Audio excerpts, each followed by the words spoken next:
Hello, folks. This is your notes video on the surface area and volume of prisms and cylinders. So for all of these here, I have the formulas already on the screen for you, and I'm going to do what I call a forward example and a backwards example for each of these formulas and each of these types of 3D shapes. So in the forwards example, right, that would be like where you have all of the parts and you just have to plug those parts into the formula and simplify, right? Whereas the backwards example is going to require you to do some solving and a little bit of algebra, but using the same formulas, okay? So let's go ahead and jump right into it here, okay? So for a prism, as a reminder for you, a prism is a 3D shape that has two bases, right? One at the top and one at the bottom, which you can kind of see in these examples, right? So in the forward example, this is a triangular prism because the base is a triangle at the top and at the bottom. And in the backwards example, this is a rectangular prism. Okay, so two bases. And another way that you can tell that you're dealing with a prism is that the outside, right, the other faces are going to be rectangles, all of them, right, which you can see really clearly if you look at the nets, right, where you have the bases here and here, right, and these are your faces right here, right, all of these rectangles, right? Same thing here. This would be like your base, and then you have these rectangles here in the middle that make up the other faces, okay? So in general, for the surface area of a prism, if you recall, surface area is just saying the same thing as the area of a net, right? Surface area is the same thing as the area of the net.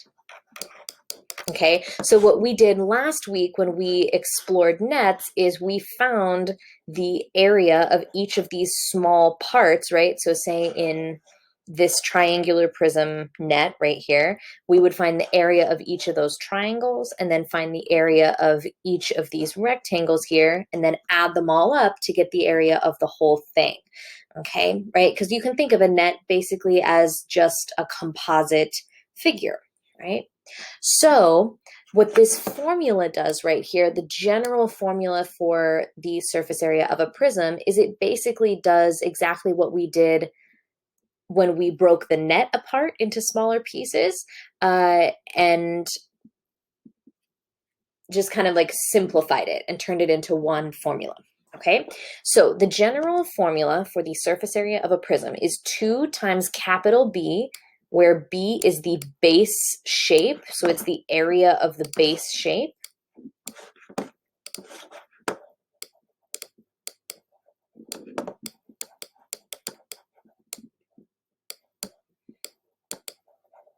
okay, plus, right, so this in this case would be like the area of these two triangles, for example, or the area of these two squares right here, okay? P stands for the perimeter of the base shape, okay? And H stands for the height of the 3D shape.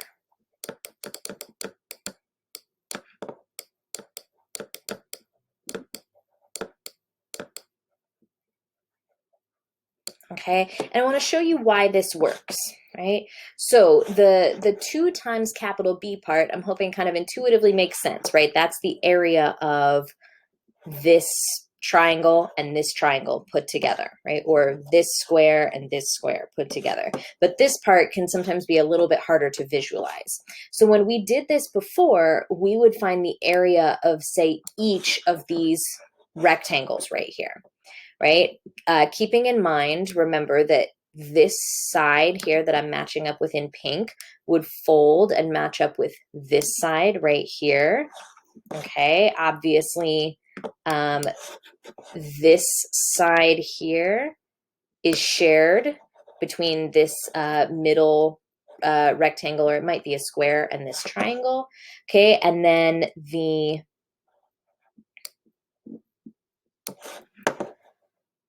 other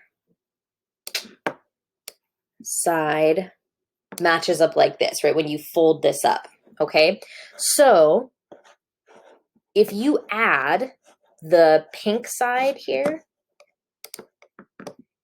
like say if we had lengths for these, so if you add this pink side right here, this blue side right here, and this green side, that's the perimeter of this triangle. It's the perimeter of this base shape. Well, it's the same, you would get the exact same thing here, adding this pink side, this green side, and this blue side, right? Because they have to be equal, right? The ones that are the same color are equal so that way they can match up correctly and fold correctly, right? So what the general formula for the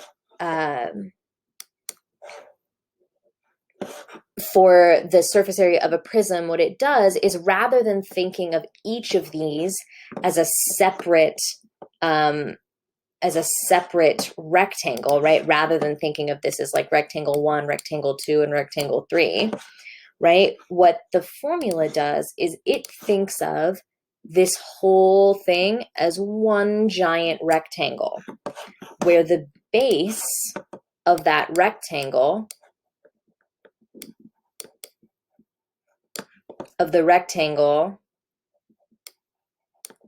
is equal to that perimeter, right? Which is what we saw when we kind of traced this out, right? And then the height of that rectangle is right here, right? Which is the height of the prism. Okay, so that's where this part, the pH, comes from. It's the area of that big long rectangle in the middle. Okay, now for a rectangular prism, because rectangular prisms are pretty common, okay, we have a formula that's based on this general formula, but is specific just to rectangular prisms. So if you think back to when we looked at some rectangular prisms, right, we would often divide the rectangular prisms into a couple of different like shapes and sizes of rectangles, right? We would divide like this, right? So there's like one set of rectangles, and then we would have another, say here and here, right? Those would have to be the same, and then we'd have a third set here and here, right? Well, if we kind of go back and think about like with a 3D rectangular prism, right, you'll have length and width and then height, right? Well, these purple triangles, or not purple triangles, these purple rectangles here would have the area of width times height, right? These blue ones here would have the area length times height. So length times height. And then these black ones right here would have the area length times width, right? And there's two of each, right? Which is exactly what this formula is, right? So you have length times width, which would be like my squares there that I have outlined in black. Width times height is the area of the rectangles that I have outlined in that kind of bright purple color. And then length times height is the area of the rectangles that I have outlined in blue. And there's two of each, right? So this is essentially, you're finding the area of each of these different shaped rectangles in the net, adding them up, and then multiplying it by 2 because there's 2 of each one.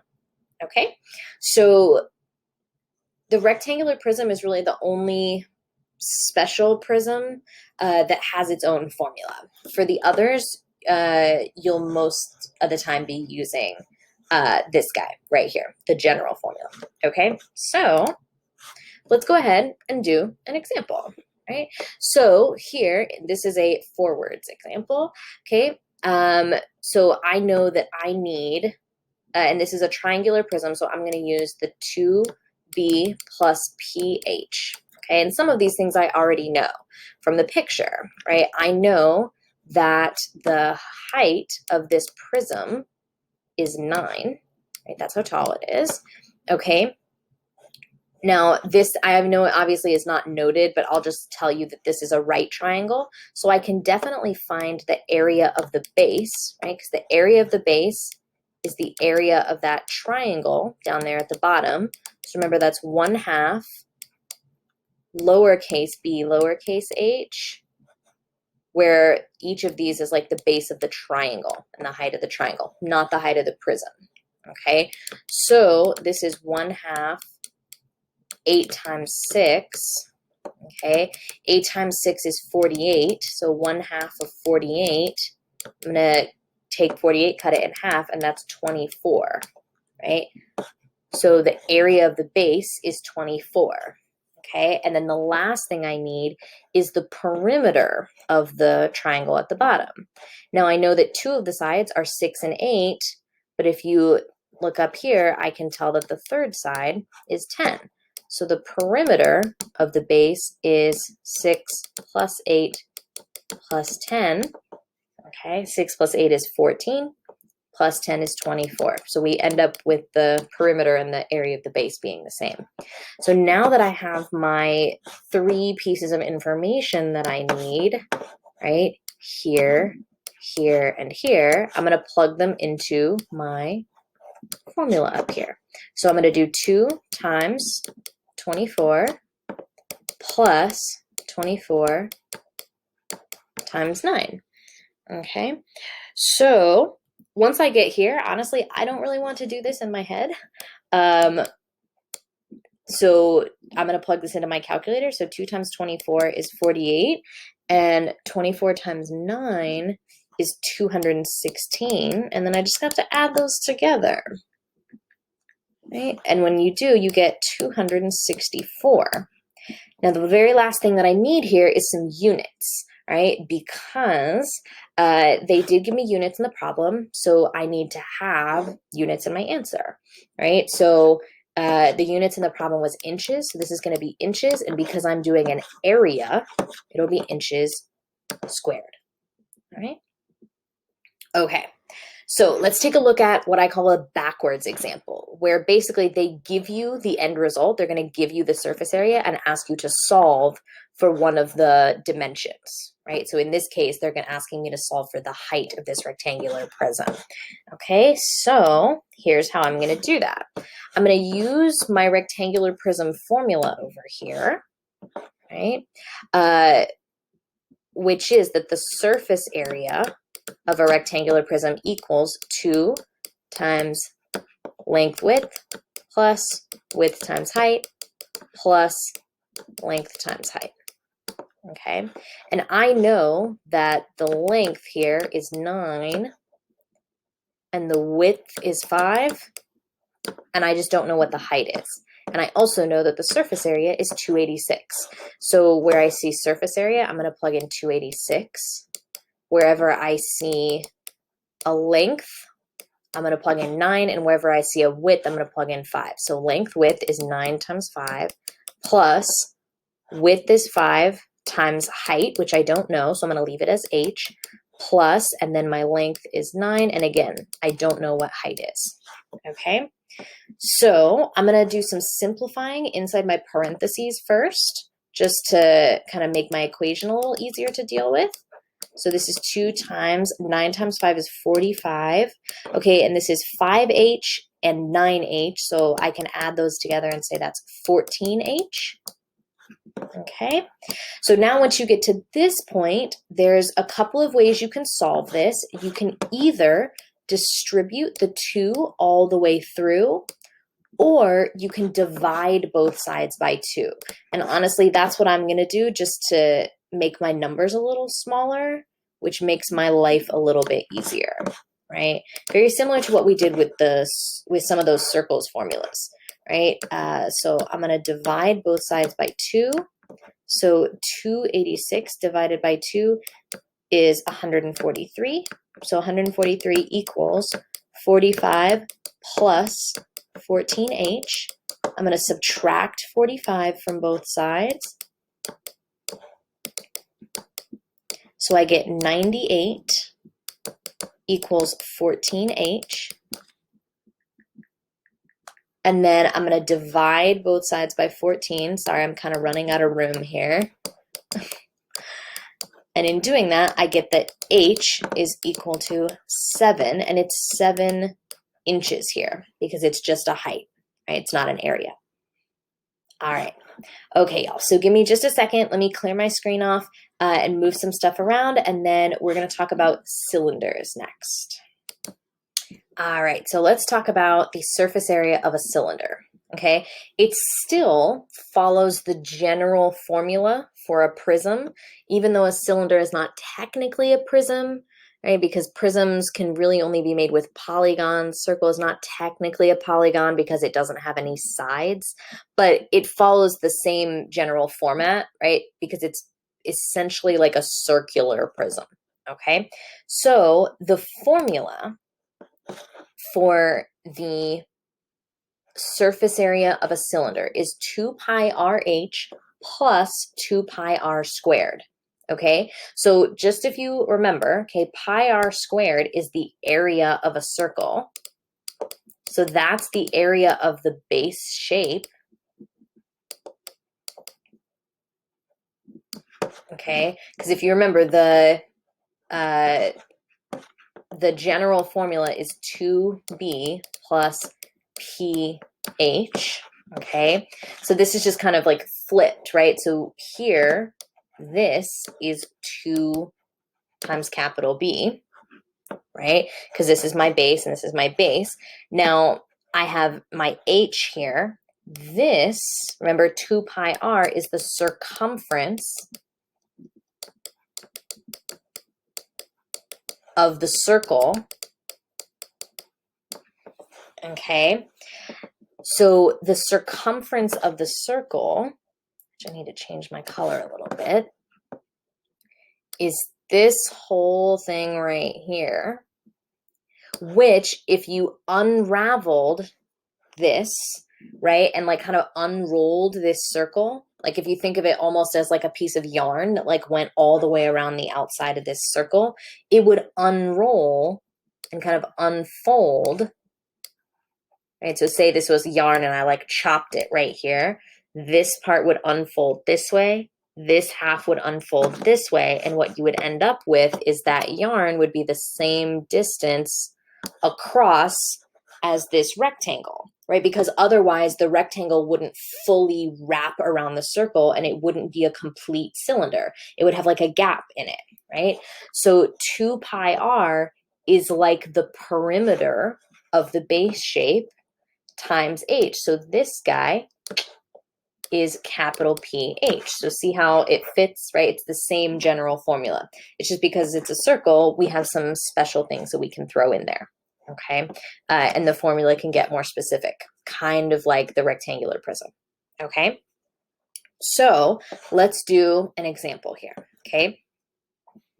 So in this example, I have 6 feet is the height of my cylinder, and then 2 feet right here is the radius. So I'm just going to plug that information directly into my formula. So I know my surface area is 2 pi, r is 2,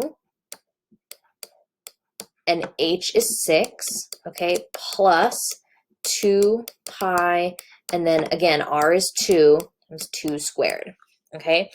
Very similar to what we did when we were just calculating like the area of a circle and doing sector area and arc length.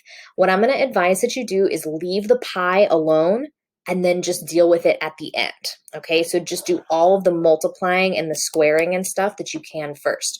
So in this first term, I have 2 times 2 is 4, and 4 times 6 is 24. So this becomes 24 pi. Well, we're really loving the number 24 in this set of problems. I didn't realize it came up so much. Okay, and then I have plus 2 squared right here is 4, and 4 times 2 is 8. So this is 8 pi. You can almost treat pi like a variable, right? And say, okay, there's 24 pi and 8 pi, so I can add those together and I get 32 pi, right? Once you get to this point, that's when I would pull out your calculator and do 32 times, and then hit your pi symbol on your calculator, and then click equals, just so that that way you don't deal with any rounding error, right? So this, when I plug it into my calculator, is 100.53, okay? And then I need units. So this is feet, and then because it's an area, it's feet squared, all right? Okay, same formula now, but let's work backwards. Okay, so in this one, I didn't give you a picture, but I did tell you that the surface area was 603 and the height is 10. And our goal here is to find the radius. Okay, so that's exactly what we're going to do. So I'm still using the exact same formula, that surface area equals 2 pi r h plus 2 pi r squared. Okay, and I'm just going to plug in the information that I know. I know that the surface area is 603, and I know that the height is 10. So this is 2 pi, I don't know what r is, but I know that h is 10, okay, plus 2 pi r squared, okay? So let's simplify as much as we can, okay? So this is still 603 equals 2 times 10 is 20, so this is 20 pi r plus 2 pi r squared, okay? What I'm going to do here is I'm going to factor out like the terms that these have in common. So I can take a pi out of both of these, and I can take a 2 out of both of these. I'm going to leave the r's where they are for right now, okay? Right, so I can pull out 2 pi here, so that means I'm left with 10 r inside here, and then I'm left with r squared inside here for this term. Okay, I'm going to divide both sides by 2 pi just so that I can get that out of the way. Okay. All right, so I have 603 divided by 2 and divided by pi. All right, and I'm going to round. So 603 divided by 2 pi gives me approximately 96. Okay, so I have 96 equals 10r plus r squared. Okay, so now here, what I'm going to have to do is turn this into something that I can factor, right? So I'm going to move the 96 over to the other side. So this becomes r squared plus 10r minus 96 equals 0. Okay, and so then what I have to do is I'm going to factor this, which remember is the opposite of foiling. Okay, so I know that I'm going to have an r here and an r here. I know that because I have a minus sign right here, one of these is going to have to be minus and one's going to have to be plus, because that's the only way you could get a minus sign right here, is to multiply a negative by a positive. Okay, so what I need here is factors of 96 that that could add or subtract to 10. So I have like 1 and 96. That's not going to work, right? 96 divided by 2 is 48, but those don't add to 10, okay? 96 divided by 3, so 3 is a factor. That's 32. That's not going to work. 96 divided by 4 is 24. That's also not going to work, okay? 96 is not divisible by 5. but it is divisible by 6. So 96 divided by 6 is 16. And I have 6 and 16 right here can combine to become 10, right? You can do 16 minus 6, and that'll give you 10. So this is going to be our minus 6 and our plus 16, okay? Right? So now what we have is I'm going to set each of these equal to 0. R minus 6 equals 0, and R plus 16 equals 0.